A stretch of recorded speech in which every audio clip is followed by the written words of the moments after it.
Hi friends, and welcome back to my channel. Teacher Kim here.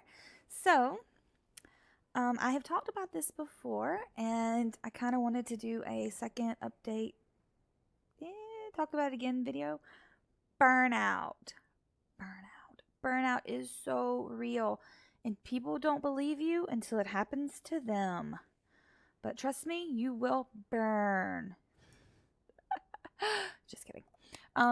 But all seriousness, yes, burnout is so real, and it's so hard in this kind of job because when you work from home, it's so easy to say, oh, I'll just open one more class.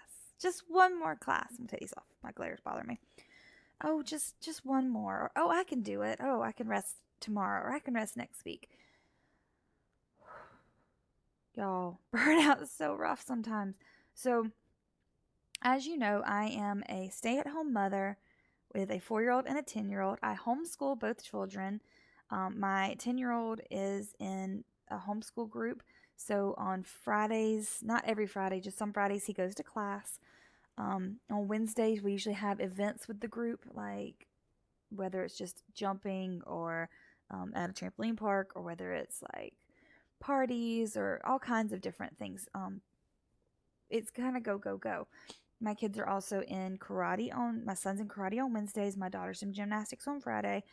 So those 2 days especially are very, very busy for us. Of course, the rest of the week is homeschooling, cleaning the house, doing the laundry, staying on top of everything. And as I've talked about before, I'm usually home with my kids by myself. So I don't start teaching until they go to bed at night, which they go to bed at 9, which means the earliest I can really start is 9:30. And I usually kind of push it till 10 because it takes a few minutes to kind of decompress after dealing with them all day. I kind of need a minute before I start into teaching.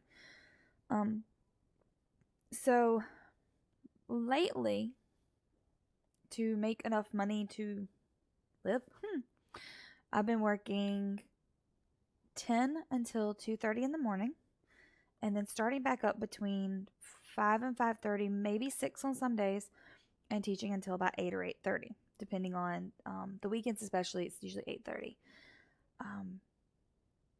Which leads me to last month, for the month of February. I am recording this.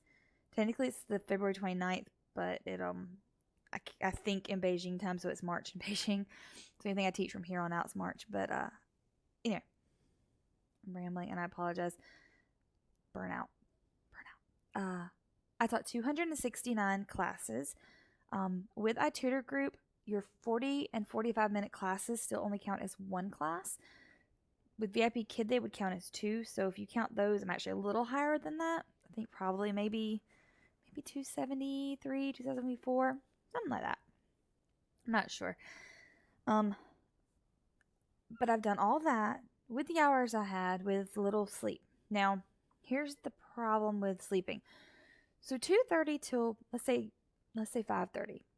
That's 3 hours. You could get a good 2.5-hour nap in there, right? It's hard to fall asleep when you get into teaching because teaching is so fun and it's engaging, and you are high energy and making kids laugh and having fun and connecting. And when you do all of that and then you get off work, it's very hard to crash. Now, some nights I'll have that student that's kind of like, and you're like, by the end, you're like falling asleep talking to the student because they're just that kind of, don't want to engage you. And while I try to be perky and exciting, I do have some serious students who don't like that. So, it's easier for me to fall asleep. But most nights, I really do have trouble falling asleep. So if I'm lucky, I've been averaging about 2 hours a night. Now, I have not taken a day off since November. And since the first weekend in November when I went to Journey. That was November 9th and 10th. I took those 2 days off. That was the last 2 I've had off. No, I did not take off Christmas. I do reduce hours. Like on Christmas, I didn't teach quite as many hours.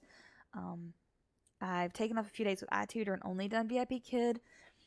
But I have still taught 7 days a week. And then with the coronavirus and Chinese New Year, I've been working nights too. So I've been working 6 nights a week, 7 days.